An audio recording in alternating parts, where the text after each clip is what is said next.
Hero হিরোইনসের সাথে একই মঞ্চে অ্যাজ আ শো স্টপার হিসেবে পারফর্ম করেছি। বিকজ আপনারা দেখেছেন আজকে শুধু বড় পর্দার নায়ক নায়িকারাই শো স্টপার হয়েছে। তো সেই জায়গা থেকে একটা ব্র্যান্ডের এনডোর্সমেন্টের মাধ্যমে আমি আজকে এখানে এসেছি, এশিয়া জুয়েলস, যাদের গহনা আমি আজকে পরেছি।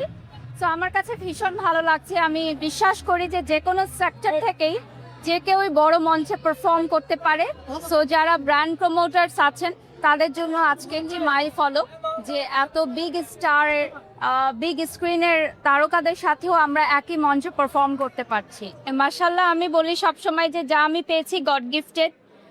এর চেয়ে বেশি আসলে আমার এই ছোট্ট জীবনে আর কিছু চাওয়ারও নেই, কিছু পাওয়ারও নেই। হ্যাঁ, আমার সামনে আমার বিএইচ প্রোডাকশন হাউস থেকে একটা চ্যালেঞ্জ হান্ট আসছে, যেটা BD challenge hunt for the first time in Bangladesh, যে ব্র্যান্ড প্রমোটার্সদের নিয়ে একটা চ্যালেঞ্জ হান্ট। সাধারণত সুন্দরী প্রতিযোগিতা, গায়িকা বা নায়িকা খোঁজার জন্য আমরা চ্যালেঞ্জ হান্ট করি। সো ফার্স্ট টাইম হচ্ছে ব্র্যান্ড প্রমোটারদের একটা চ্যালেঞ্জ হান্ট হবে। তো আমার এখন কাজের অনেক চাপ, তো খুব শীঘ্রই এটার অ্যানাউন্সমেন্ট আসবে। বিবাহিত মেয়েরাও কাজ করছে, অবিবাহিত মেয়েরাও কাজ করছে, স্টুডেন্টরাও কাজ করছে, নিজের মতো কাজ করছে, ফ্রিল্যান্সার হিসেবে কাজ করছে। সো ডেফিনেটলি এটা as a part time job হিসেবেও কিন্তু স্টুডেন্টরা নিতে পারছে। আমাদের অনেক মেয়েরা আছে যারা স্টুডেন্ট অবস্থায় কাজ করছে।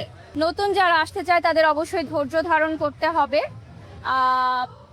ফেম এবং মানের পিছনে না ছুটে কাজের পেছনে গুরুত্ব দিতে হবে। কাজের পিছনে ছুটে যাবে না, কাজ তোমার পিছনে ছুটবে যদি তোমার যোগ্যতা থাকে।